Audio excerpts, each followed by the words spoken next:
Bonjour à tous, bienvenue pour votre séance numéro 16 sur le langage Python. Aujourd'hui nous allons parler des listes, c'est-à-dire une espèce de structure en fait un petit peu nouvelle dans ce langage. Alors pour information, il n'existe pas de tableau en Python. On peut en faire, on peut si on veut fonctionner avec un système de tableau, mais il faut savoir que c'est vraiment peu utilisé. On peut tout faire de toute manière avec les listes, on peut sans problème fonctionner comme avec un tableau, puisqu'une liste est un système, si vous voulez, de séquences, d'accord? Ça va permettre d'avoir une séquence en fait d'informations qui vont se suivre, où chaque élément est à sa place. Après on peut avoir des éléments rangés, qui sont triés, non triés, et des éléments de plusieurs types, mais je vais vous en parler par la suite. Alors première chose à savoir au niveau justement de ces fameuses listes, par rapport à la chaîne de caractères, notamment ce que vous avez vu dans la vidéo précédente, c'est que tout ce que nous allons faire sur les listes va se passer directement dessus. C'est-à-dire qu'on va travailler directement sur les listes telles qu'elle est en mémoire. On va pas travailler sur des copies comme je vous l'avais expliqué dans la vidéo précédente avec les chaînes de caractères.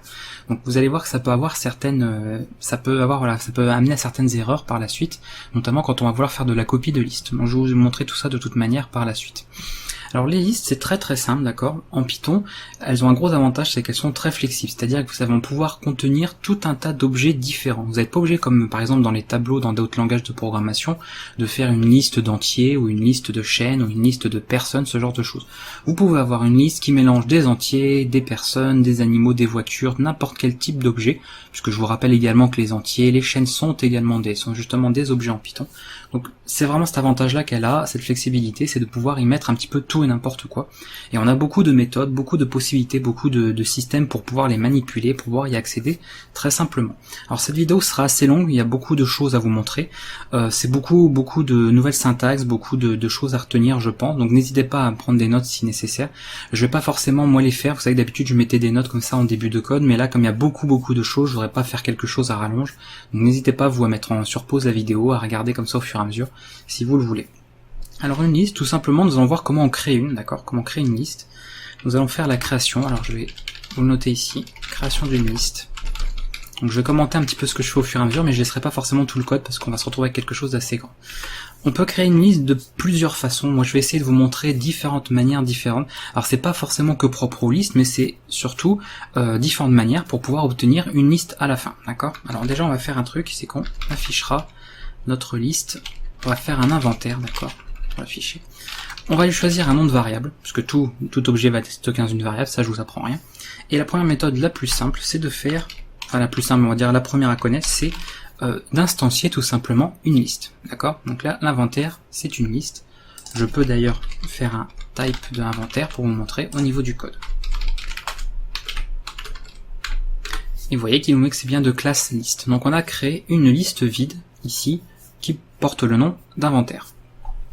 À partir de là, on peut tester bêtement, si on fait par exemple un print d'inventaire, voir un petit peu le résultat que vous avez, vous obtenez ceci, d'accord. Il vous met des crochets, le crochet permet de distinguer justement les éléments d'une liste en fait en Python, et là vous voyez qu'elle est vide.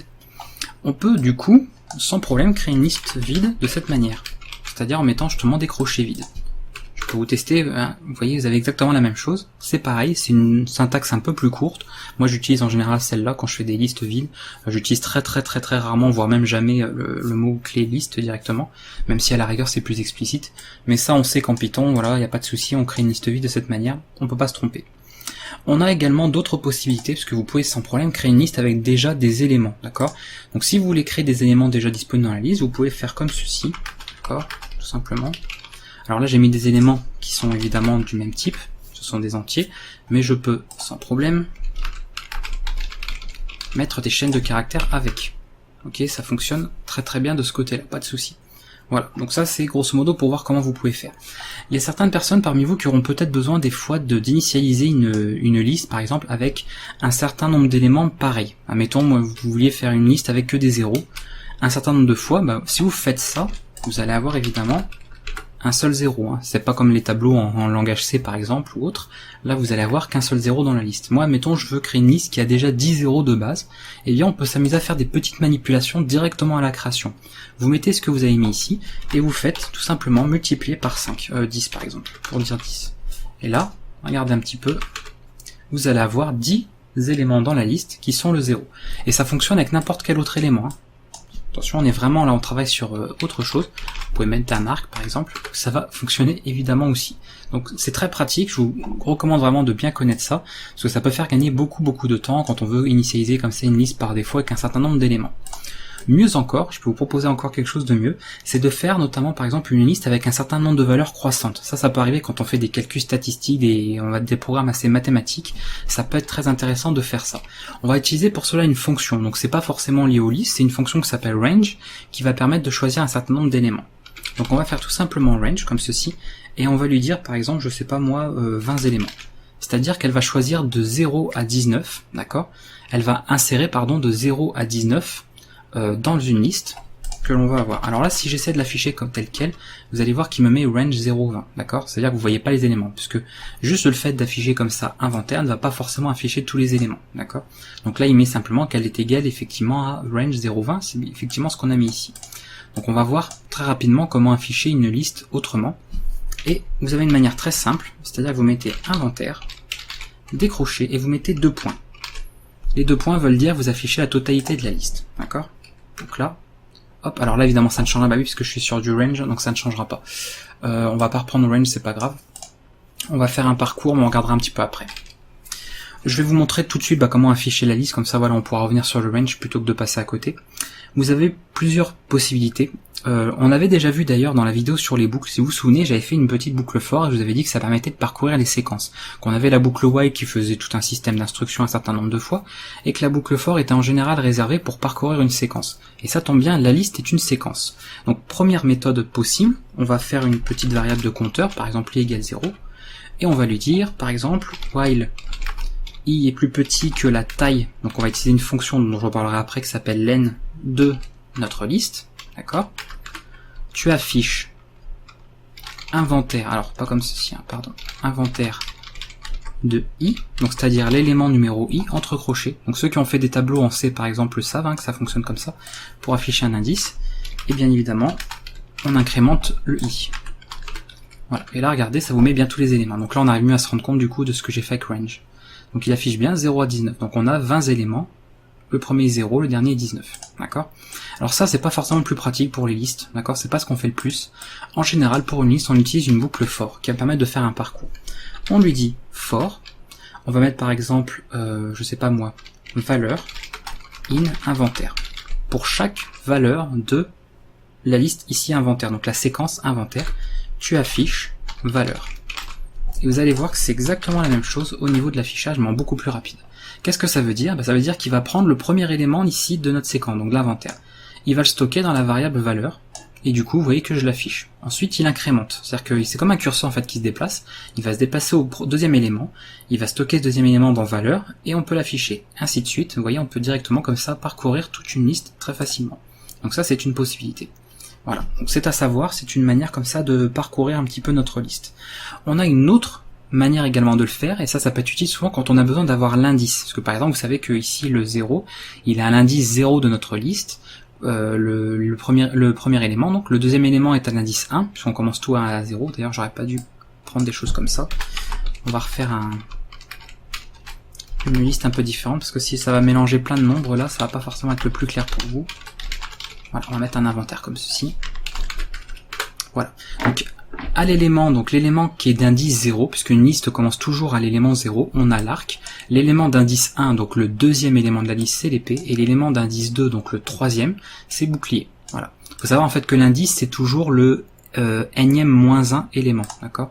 C'est-à-dire que par exemple, on a arc, d'accord?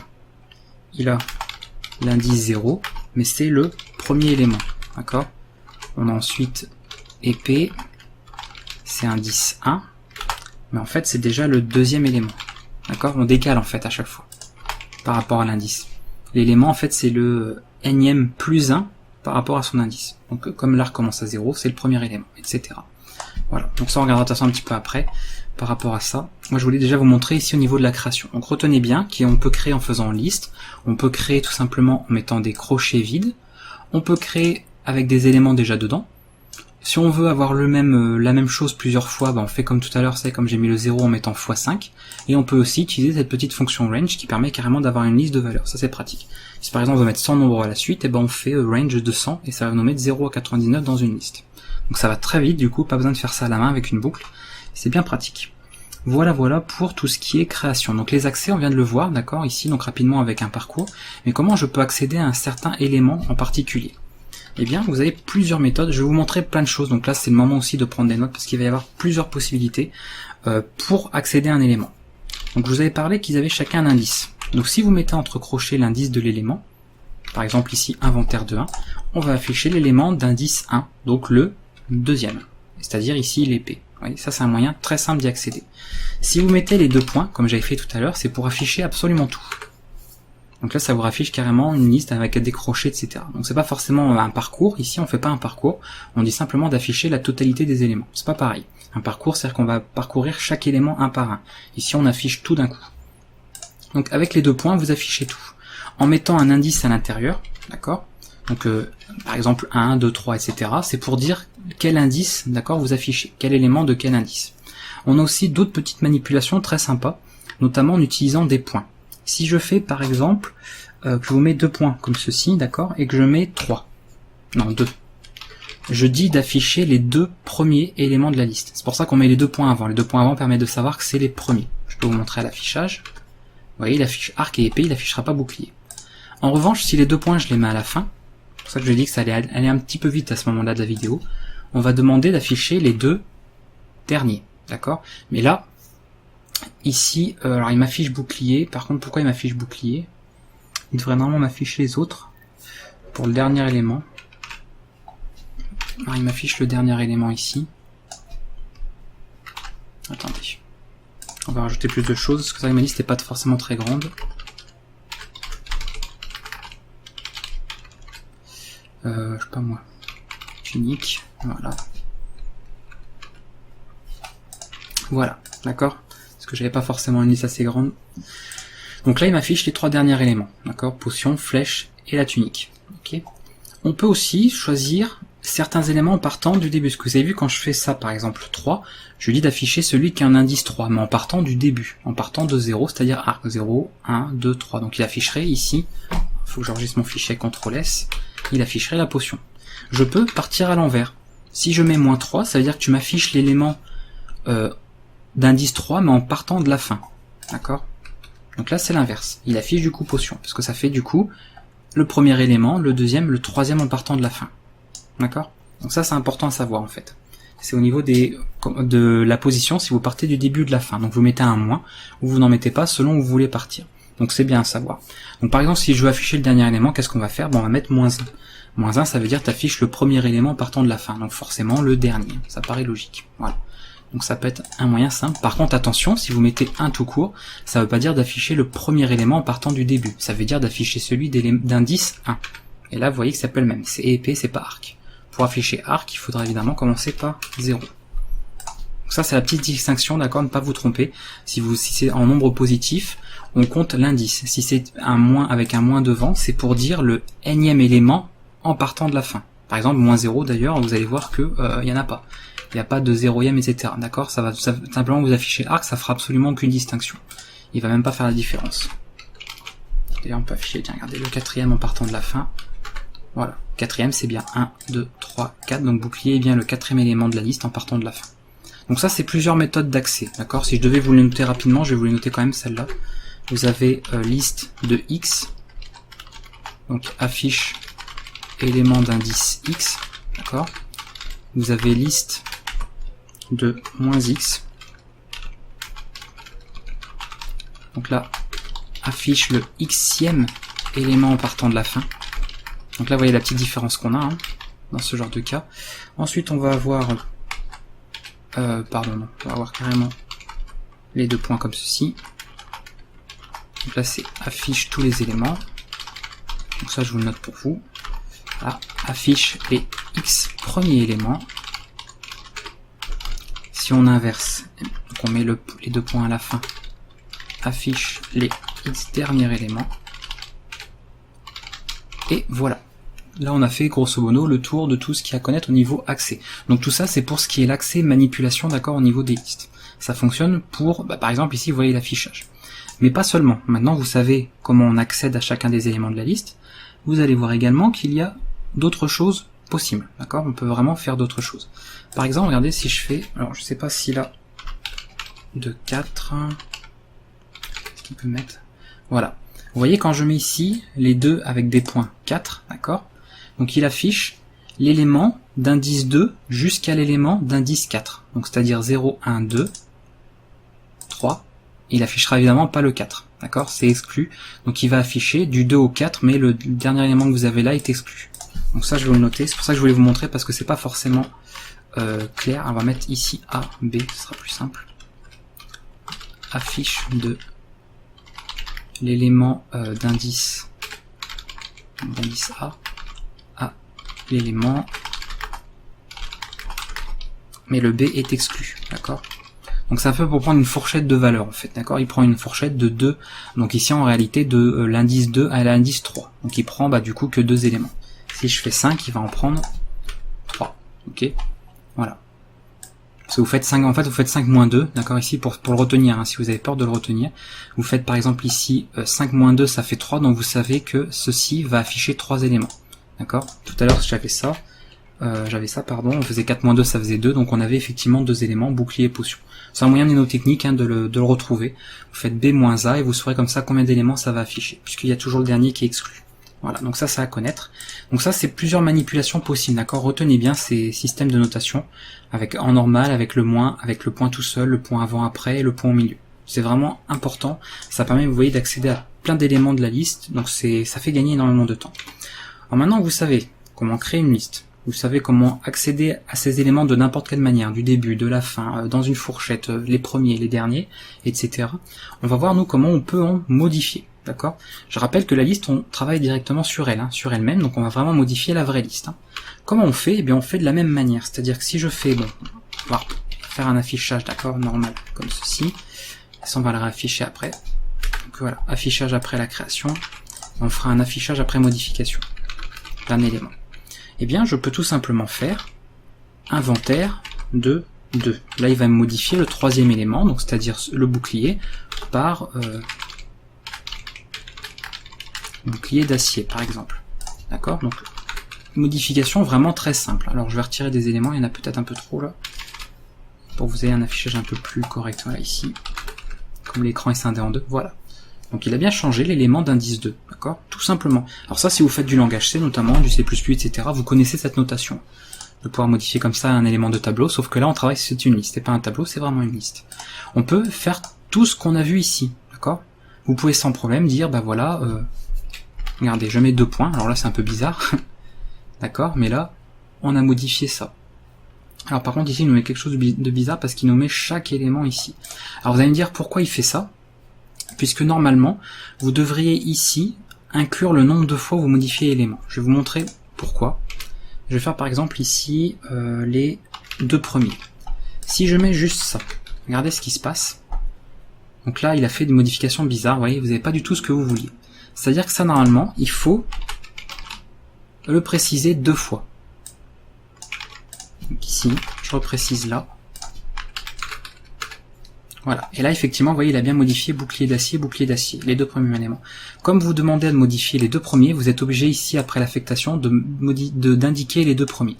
D'accord. Alors là, comme c'est la même valeur, on peut refaire ce qu'on a fait tout à l'heure avec le calcul à la création. Vous savez, quand on avait fait ceci, inventaire égale, par exemple, arc, d'accord, x 5, pour dire tu crées une liste qui contient 5 fois l'élément arc. Et bien c'est la même chose, les calculs comme ça on peut les faire directement à n'importe quel type d'affectation.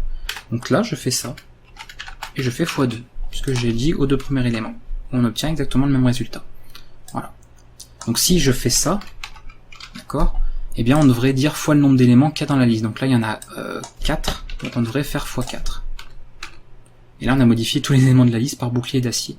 Voire carrément faire len, qui est une fonction, d'accord, d'inventaire. J'ai jamais testé, tiens, si on peut le faire directement avec la fonction qui calcule la taille, et ben ça fonctionne aussi, voilà, parce que sinon c'est du calcul, donc ça me paraît tout à fait évident.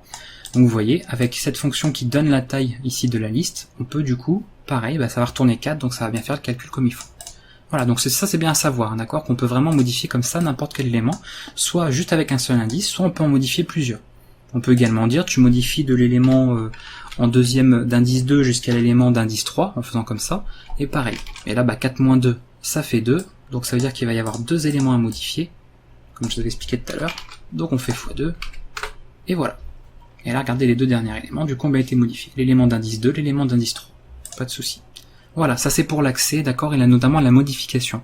Alors, ça peut paraître un peu complexe comme notation, mais vous aurez quand même, je vous rassure, assez rarement à utiliser ce genre de notation.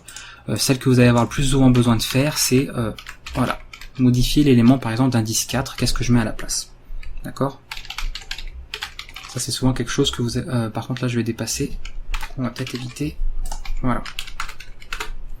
D'accord? Donc ça, c'est quelque chose que vous aurez l'habitude de faire assez souvent au niveau des listes. Pour le reste, je vous l'ai montré parce que c'est bien que vous sachiez le faire. Si un jour vous en avez besoin, vous saurez qu'il faut revoir cette vidéo. Comme ça, vous pourrez revérifier, réviser un petit peu les notations que je vous ai appris. Tout ça, c'est pour l'accès. Donc, je vous dis, il y avait beaucoup de choses dans cette vidéo. Elle sera vraiment un peu plus longue que les autres vidéos. Parce que je veux vraiment tout vous montrer un maximum de choses pour que vous soyez tranquille avec les listes pour la suite. On peut maintenant, donc maintenant que vous savez faire un petit peu toutes ces modifications sans problème, on va pouvoir faire des petites choses également. Vous avez vu qu'on avait fait du parcours, on avait fait de l'affichage, mais on pourrait faire des petites recherches dans la liste. Alors ça va pas utiliser de fonction, de méthode ou autre, c'est simplement une syntaxe, et on l'avait vu un petit peu avant aussi. Par exemple, donc j'ai ma petite liste ici, d'accord. Je veux vérifier par exemple que ma liste, il y a un élément bouclier. Je peux tout simplement faire ceci, if bouclier in, donc dans inventaire. Et s'il y est, voilà, je peux dire je possède un bouclier. D'accord, et elle, je sais pas, je n'en ai pas. Donc ça, c'est tout à fait possible. Donc ne cherchez pas une méthode, d'accord, ou une fonction, je ne sais quoi, pour faire de la recherche dans une liste d'un élément. Vous le faites de cette manière. D'accord? Vous faites un if simplement de la valeur. Est-ce qu'elle existe, cette valeur-là? Est-ce que ça existe dans l'inventaire? Alors si par exemple on avait comme ça un entier, faut pas mettre les doubles cotes, ça me paraît évident, mais je préfère le rappeler. Voilà. If 16 est dans l'inventaire. Bon là il va mettre j'ai un bouclier, bon, je vois pas trop le rapport. Invalide syntaxe, oui c'est normal, puisque je lui ai mis un point virgule. D'accord, ça va fonctionner évidemment. Donc on peut faire comme ça de la recherche très simplement dans les listes. Voilà, donc ça c'est tout ce que je voulais vous montrer au niveau syntaxe, manipulation, au niveau tout ça, tout ce qu'on pouvait faire un petit peu sur les listes.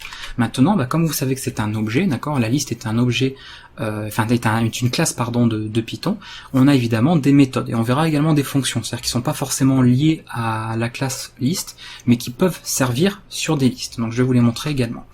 On va passer un petit peu à ces méthodes, notamment là une première qui peut être intéressante, qui va permettre d'ajouter des éléments, d'accord. Donc moi je vais faire par exemple une liste au début vide. Allons-y, on va l'afficher comme ceci.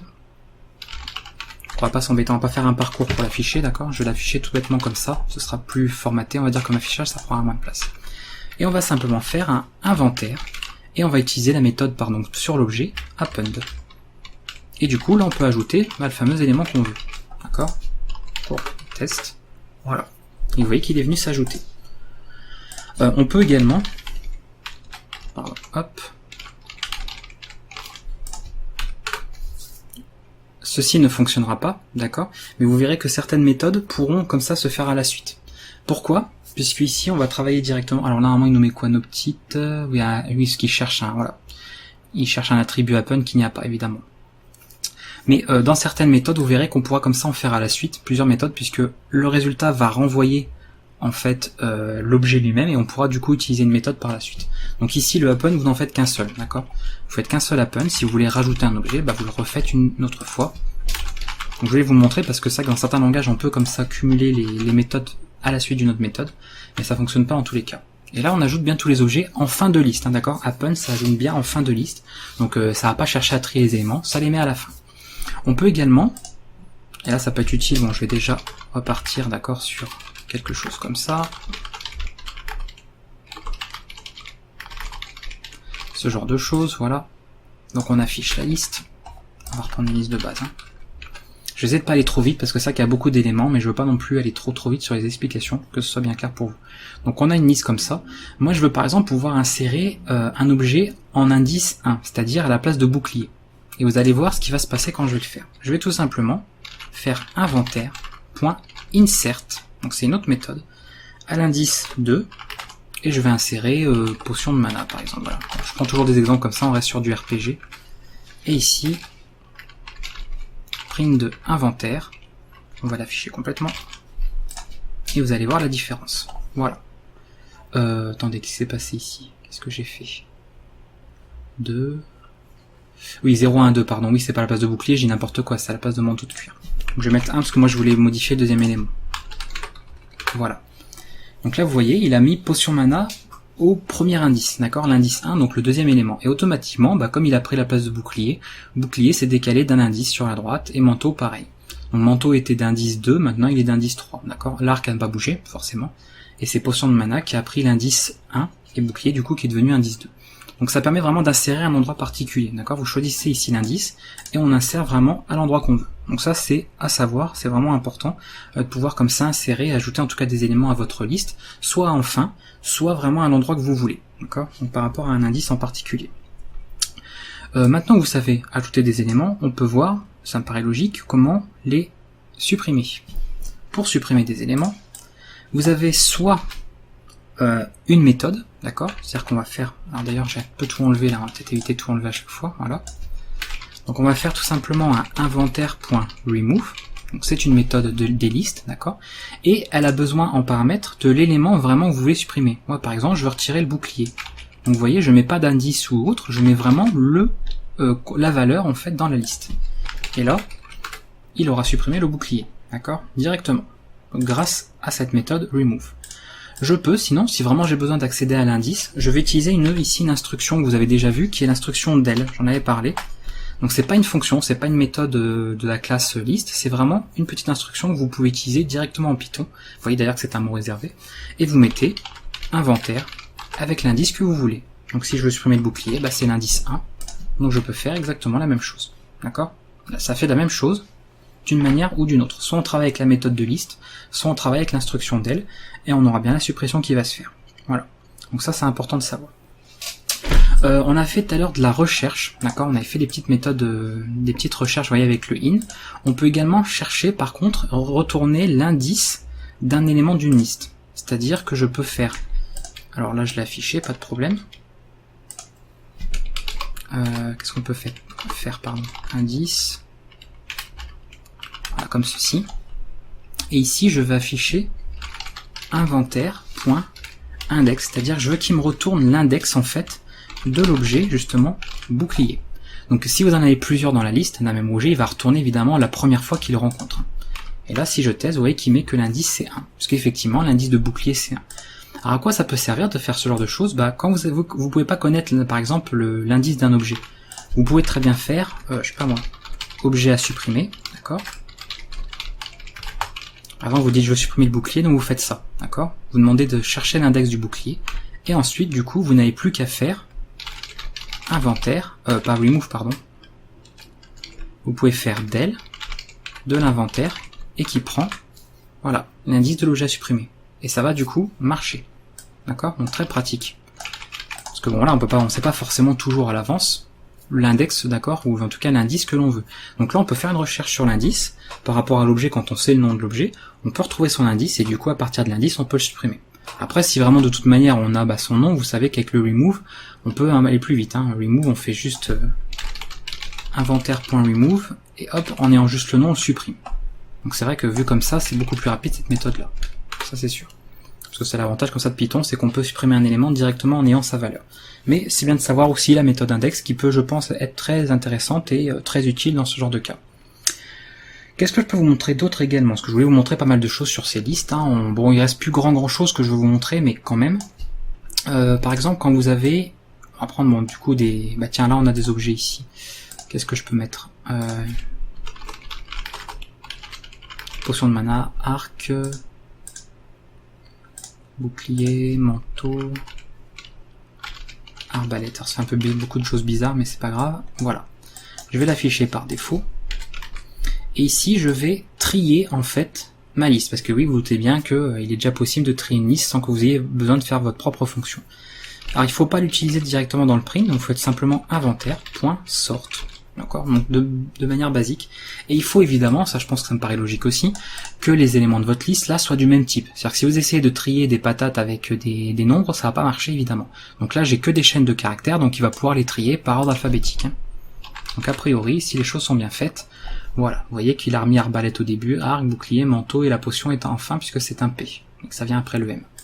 On peut faire ça évidemment, je pense que ça paraît logique, avec des nombres, d'accord.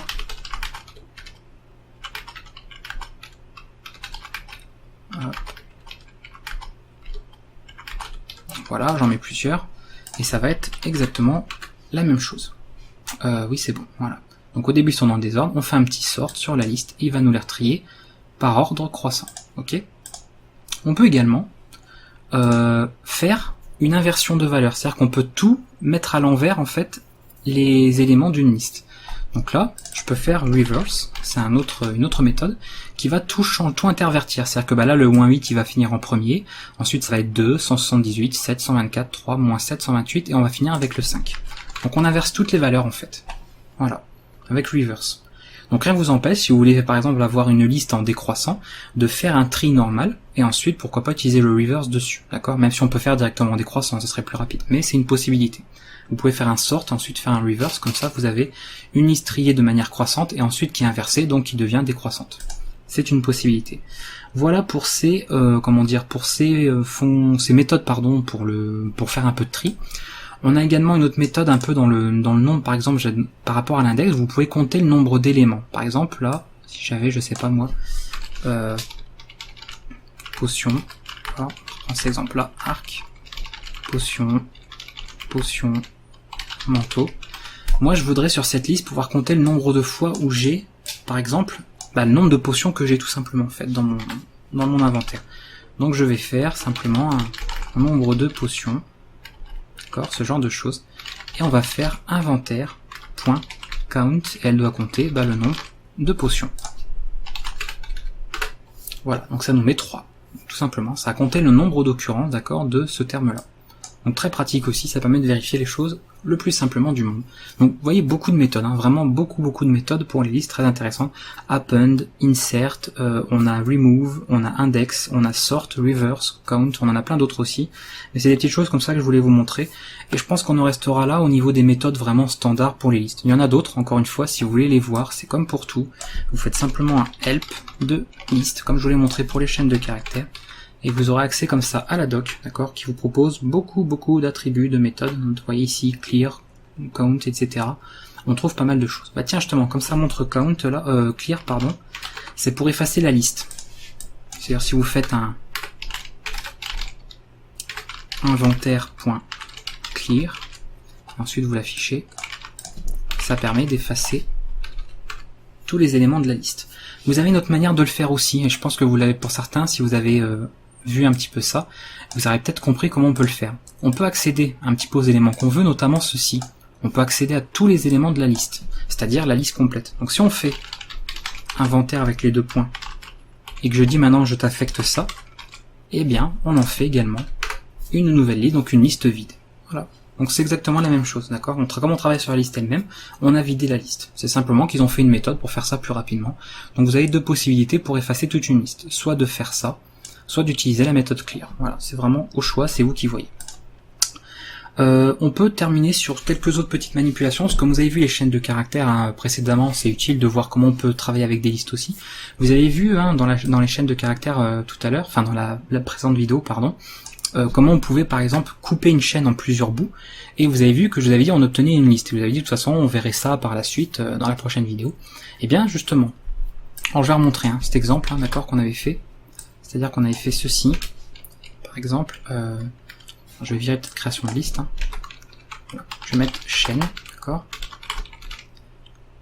par exemple bonjour à tous, ce genre de choses. On fait ensuite chaîne égale chaîne.split, et là je demande par exemple de séparer, voilà, de couper au niveau des espaces, d'accord. Et là ensuite on fait print de chaîne, alors par contre il va m'afficher sous forme de liste forcément, voilà, et vous voyez qu'on avait directement une liste. Donc on avait l'élément un indice 0 c'était bonjour, l'élément d'indice 1 c'était A, l'élément d'indice 2 c'était tous. eh bien on peut faire évidemment l'inverse, d'accord? Vous pouvez passer d'une liste à une chaîne, hein, ça paraît un petit peu logique. C'est-à-dire que quand vous avez votre liste d'objets, enfin liste d'objets ou autre chose d'ailleurs, inventaire, donc par exemple si je reprends l'exemple de tout à l'heure, on avait ça, d'accord? Pour revenir à la valeur de départ, il suffit de faire inventaire.join, ok, et inventaire.join, vous mettez ici quel est l'élément qui va joindre, donc ce sont les, moi je vais mettre des espaces en fait, tout simplement pour faire tout simplement une phrase, d'accord. Et là un print de inventaire, alors il va mettre oui ceci bien évidemment, attendez, qu'est-ce que j'ai fait comme bêtise là? Je veux faire un join, qu'est-ce que j'ai fait comme bêtise? Oui, c'est n'importe quoi là, pardon, attendez. C'est l'inverse, je viens de mettre à l'envers. Alors regardez, en fait, on va faire ça. Phrase.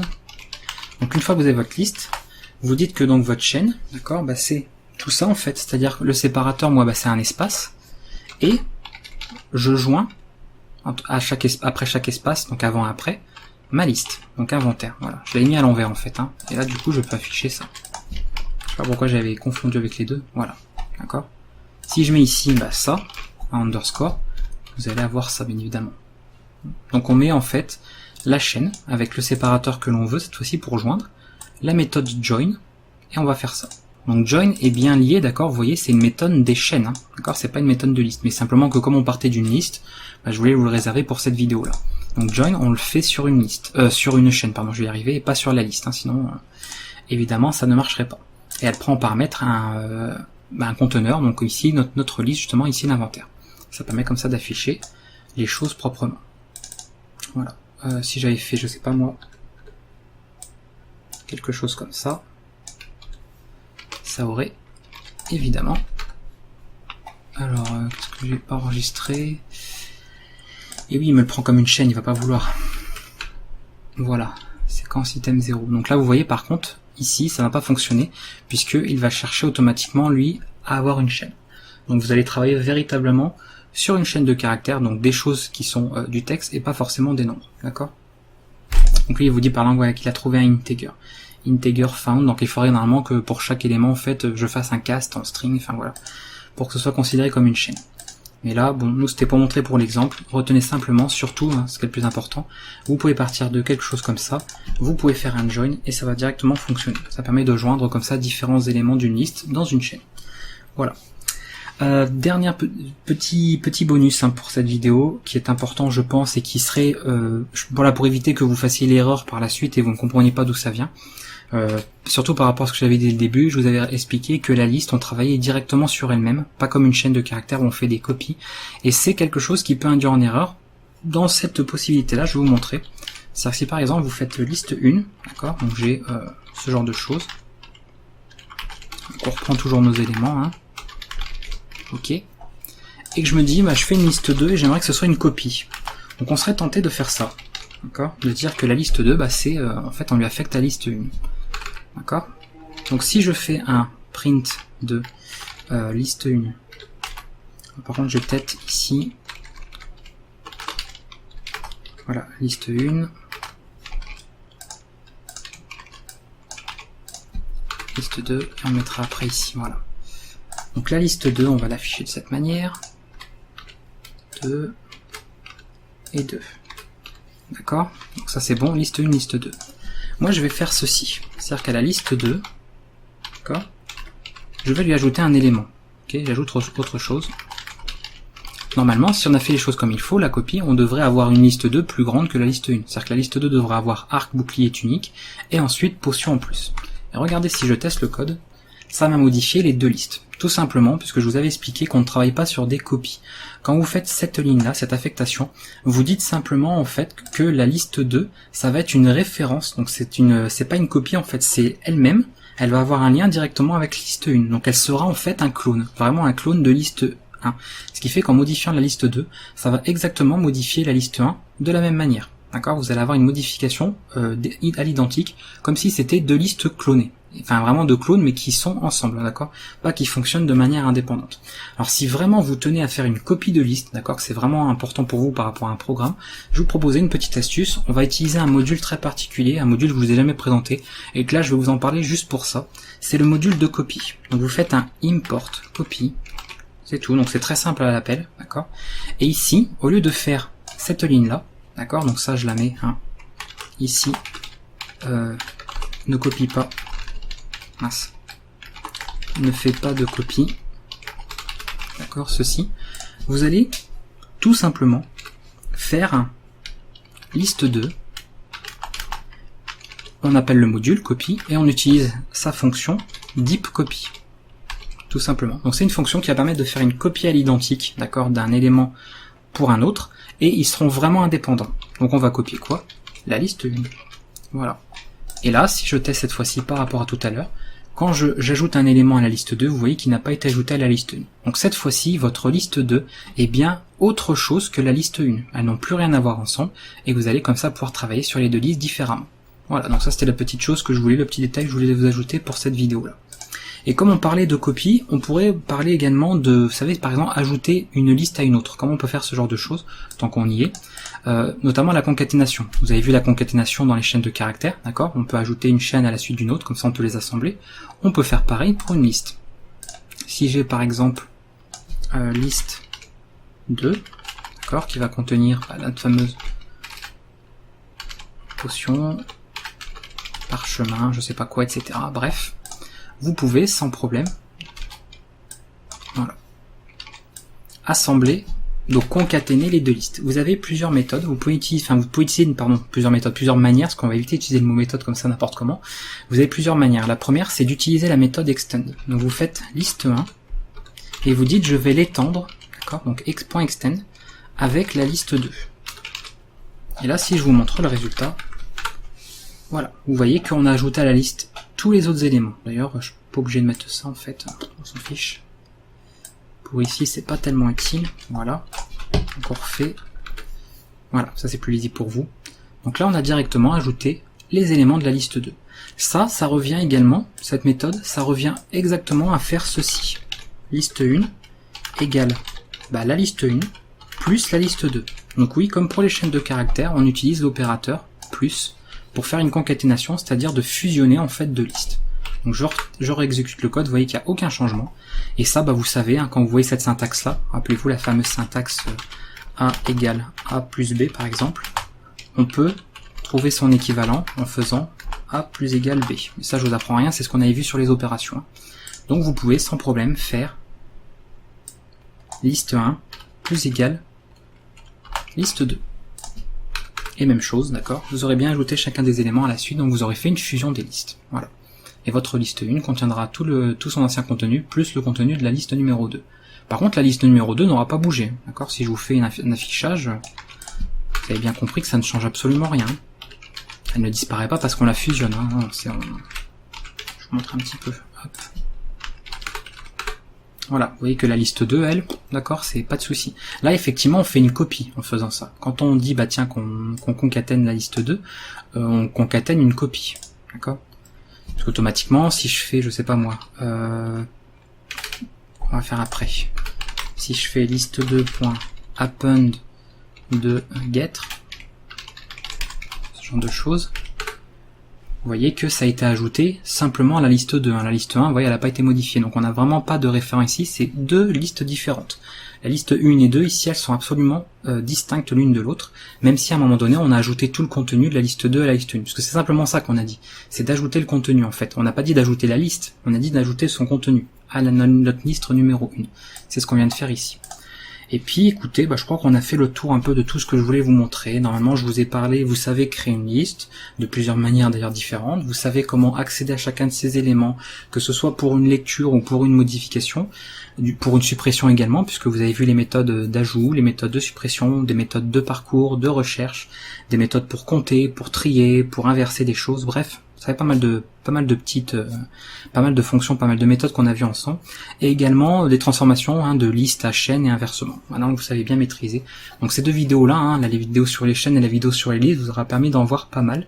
Et on verra autre chose également, puisque je vous ai pas montré, par exemple, comment parcourir, si vous voulez, la liste, d'accord, avec l'indice et la valeur. Donc on va terminer avec ça pour cette vidéo. C'est-à-dire que tout à l'heure je vous ai montré quand on avait fait par exemple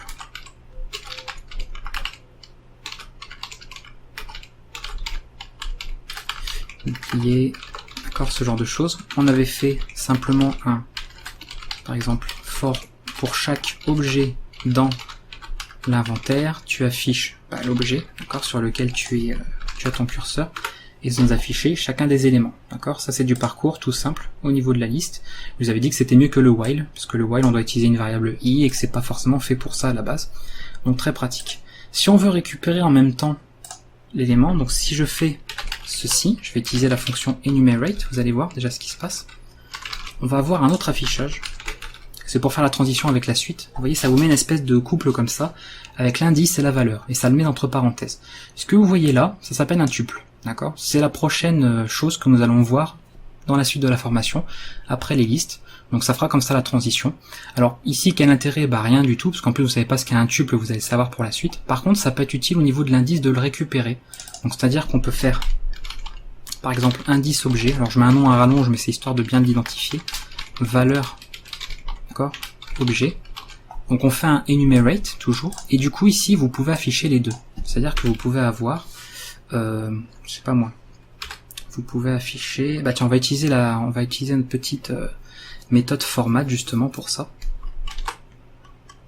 Donc on va avoir élément d'indice, c'est telle chose, voilà. Et ici on va faire un format de l'indice de l'objet et du coup la valeur de l'objet. Et là l'avantage, bah, c'est qu'avec cette fonction enumerate, quand on fait notre parcours ici avec la boucle for, on va pouvoir obtenir ça, d'accord. Du coup on va pouvoir isoler l'indice de l'élément et ça va être pratique. Vous savez que l'indice de l'élément ça peut être utile par exemple pour rechercher avec comment ça s'appelle, pour rechercher directement avec un del, c'est pour supprimer l'élément en faisant del le nom de la liste et entre crochets le nom de l'indice. Ça peut servir à ça éventuellement pour faire une suppression en particulier par rapport à un certain moment en fait du parcours. Donc ça peut servir à ça ou pour d'autres choses hein, qui seront peut-être utiles pour vous.